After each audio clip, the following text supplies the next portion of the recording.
Hello everyone and happy Friday. It's almost the weekend, I'm glad to say, and I'm back with my stitching session. This chart is called Melody of the Night and it's by Artesi. Artesi are the company that have charted this, and it's adapted from artwork by Leonid Afremov. Just look at those beautiful colours there. There are many charts by this particular artist and they're all just as colourful and gorgeous as this one, trust me. So if you really want something that's vibrant and can give you that spring, summer feeling, then you need to go check out this artist's work. So let's see where I am. I've managed to get a couple of pages almost finished on this, and the pages look quite small because I'm using 25 count fabric, which is really tiny holes now. So if you have you're stitching out, or if you have one of these designs or you want to do one of these designs, why don't you whip it out and we can get started and do a little bit of stitching on this lovely cloudy afternoon up here in Scotland. So where am I? I'm working in rows going downwards, and I'm doing my little parking method as usual, my favourite style, and it's going really well so far. I did go a little bit crazy at one point and I completely went off the rails and did a whole bunch of cross-country stitching, which I kind of regretted and I didn't kind of regret, because I think at the time I really wanted to do it. So you know, when you just feel like you're in the mood to do something, just go ahead and do it. And I was really enjoying that process of going cross-country. But then when I wanted to get back into my sort of nice methodical little parking rows, it was twice as hard to get this back into that state. So that's where I kind of failed miserably, trying to get this back to some sort of understandable format. I kind of like this kind of square shape that I've got. I know some people like to have diagonals, and I've been trying. I actually started this on a diagonal and I got completely lost. So it didn't really work for me. But you know, you should try all these methods, because there is going to be one that suits you. And I think if you find the one, gosh, it sounds like a blind date. If you find the one, then you should stick with it, which seems pretty obvious, because then it's always going to suit you. But you know, some people even chop and change. They do a bit of parking on one, a little bit of cross country on another, and that's perfectly grand as well, if that's what you find the easiest.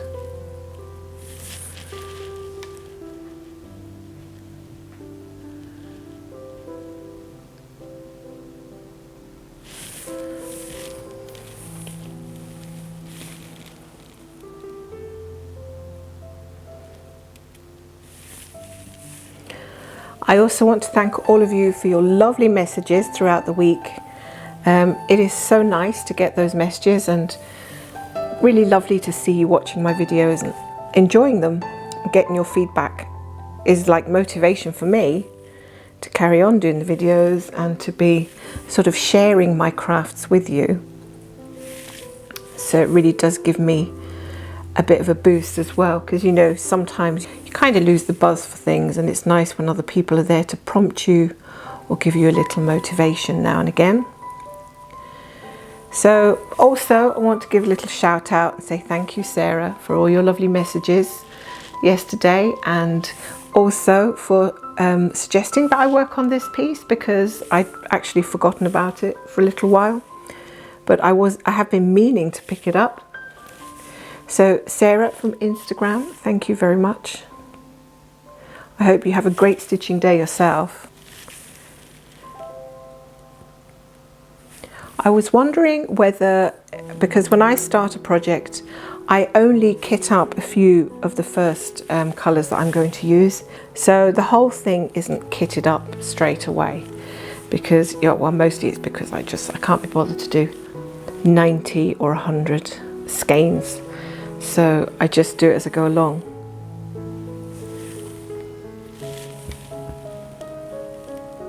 Which is fine.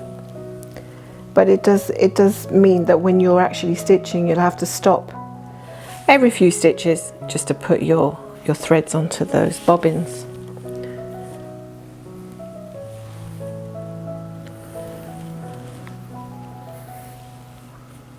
Now I've decided I'm going to work across this way because there is an awful lot of blue coming up on this right hand side, and I've got to get some of that blue done before I go downwards and reach that bench. I think it's a psychological thing. You want to work on everything, but you find some parts more interesting than others. But if you complete those parts, there is always the danger that you will not be quite as keen to go on to the other parts of your chart. So I think it's a little bit about discipline as well. Discipline and balance, keeping things a bit balanced, I think for me is the way to go. Now I've got a new colour here. I have never seen as many blues as I have seen in this chart, which is absolutely brilliant because blue, being my favourite colour, just really suits me to a T. Having all these gorgeous vibrant blues, different shades, different tones. Now I know I was saying, I think it was last week, that I'll never want to do an Afremov piece again because it is like 99.9% confetti. But I don't know, you know, never say never, because I think once it's finished, you'll think, well, that wasn't half as bad. And you'll forget all those moments where you were cursing your cross-stitch chart. Which way am I going here now? I was supposed to be going from right to left, and now this particular thread is going from left to right. Talk about confusing.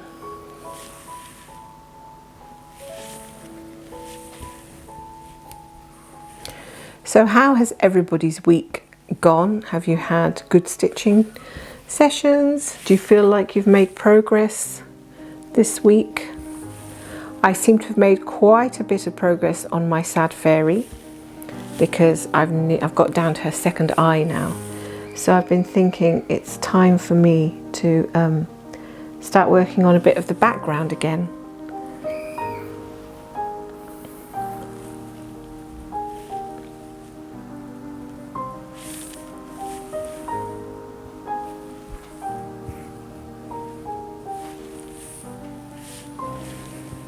I don't know what's happened to me in the last couple of days, but I have been struggling to thread my needle. And I can't figure out if it's got something to do with the needle, or whether it's got something to do with my fingers, or whether it's to do with my brain. I don't know. It could be a combination of all three. It's not making a lot of sense.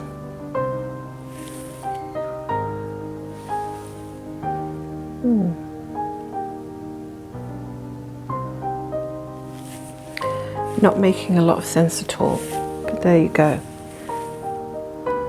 I suppose I could just call it a phase. It's a stitching phase that will pass.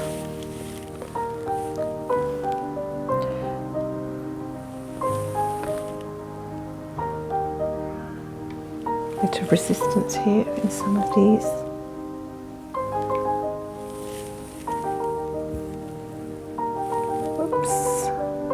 So what's been happening this week is that I've been thinking about focusing on one piece and trying to get as much of it finished as I can, or rotating daily or rotating weekly, and I just can't seem to decide on anything. So what I have been doing is just picking up the one that I feel like I'm in the mood for, and that overall has been working better for me. But normally when I do that, I tend to be quite picky, and I maybe do one of my charts for a couple of hours and then I'll put it away and then pick up a different one. So I'm not actually working on the same one even for 2 days in a row, which is actually going to slow down the progress of that piece. But I'm actually enjoying sort of rotating them around according to my mood.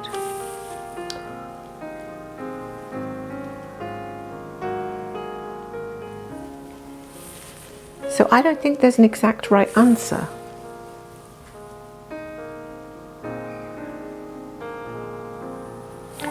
And I think probably the answer is just carry on doing the ones that you want, because that is kind of working for you. And don't worry about the finishes, because they're going to take a while anyway. Does that make sense?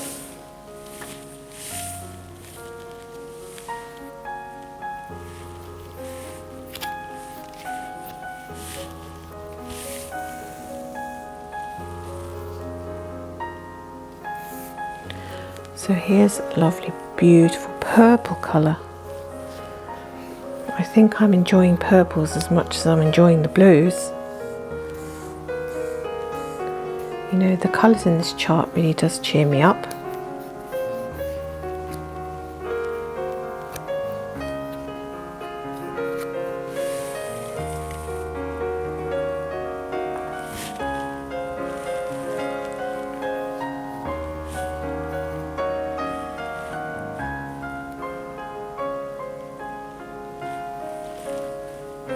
Sometimes I get into a piece and I don't want to stop working on it. That happens as well. And I think that's probably okay too. You can really get into what you're doing and kind of really feeling the energy from that particular chart.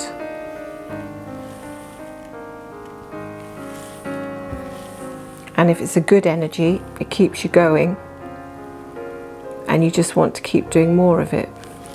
So I've been thinking about that a lot lately this week, about energies and creating good energies in your stitching, in everything, in your thoughts, in your actions, you know, to keep things lovely and peaceful and calm.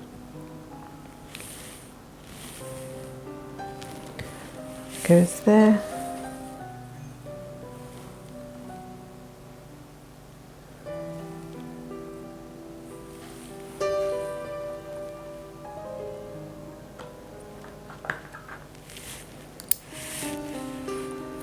Because I do feel like I'm a very sort of spiritual person, and certainly things I do affect me in a much more spiritual, soul deep kind of way.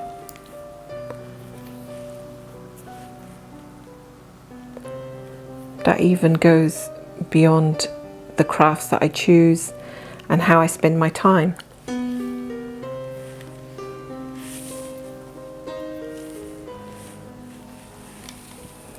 Got some lovely purples coming out. So I think this section now, we're going into this lovely blue landscape on the right of this picture.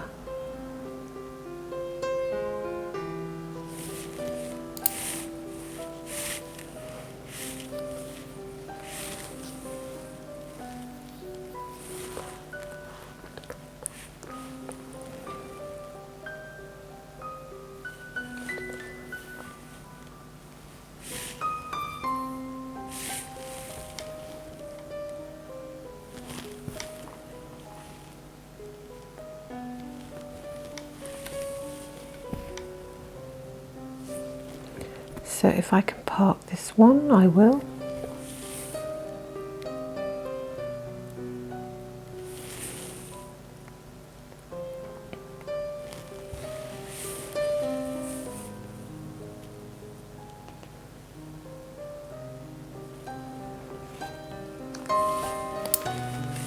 There's a lot of new colour starts at the moment again.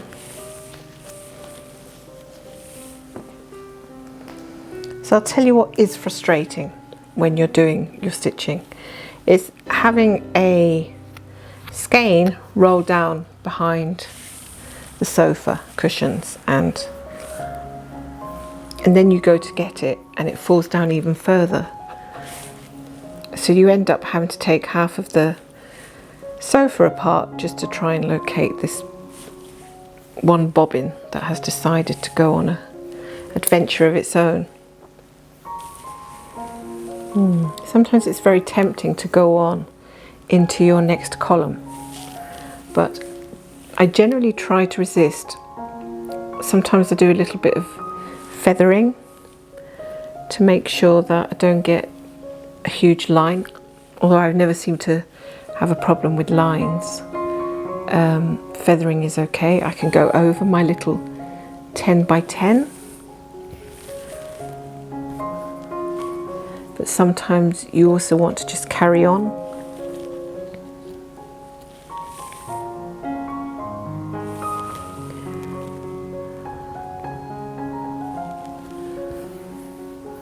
Here we are.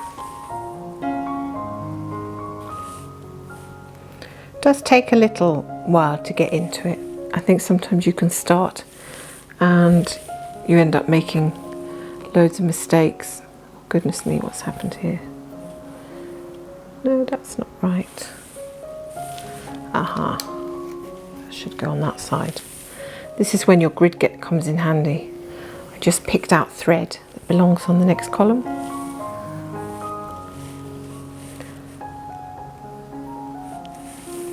I absolutely love this fabric. I love the colour of this fabric, but I have to say that the grid does help. It helps me anyway. Even if I'm not counting, I can see where the corner of a square is, whereas at the moment I can't tell diddly squat whether I'm at a corner or close to a corner. So in hindsight, I would have got the pre-gridded. I don't know where I'm parking now. I think it's here. So the pre-gridded will be a lot easier.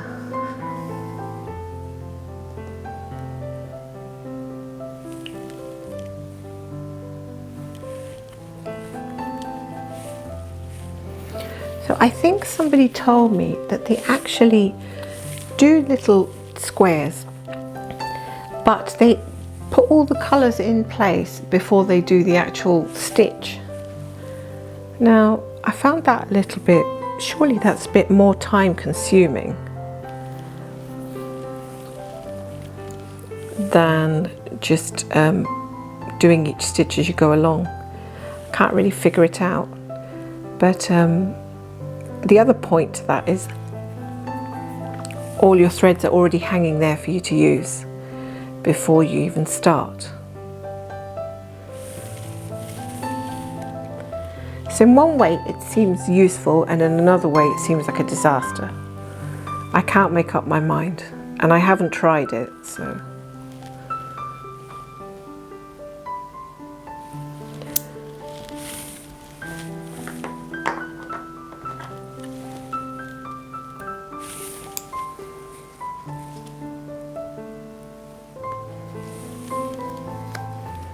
So to me it seems like a little bit of a time waster to pre-stitch your, not pre-stitch your stitches, I don't know how to say it, to put all your threads into the holes ready to use. Have all your threads parked in the holes before you go ahead and stitch. Yeah, seems a bit awkward to me. Now we've got some lovely orange coming into the mix. This is such a vibrant orange. Look how deep that orange is.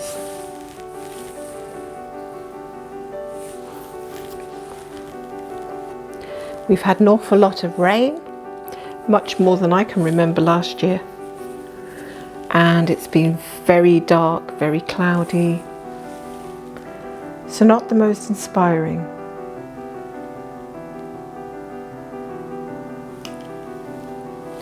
And I can just say it's a good thing that we don't actually have to rely on the weather to get our stitching done, or to do our stitching. If we had to rely on the weather, I think that we'd never get anything done.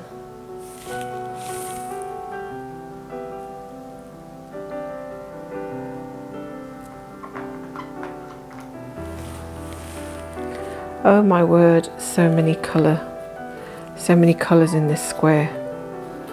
See, this is why I get a little bit exhausted with this chart, and I can only do, say, 100 stitches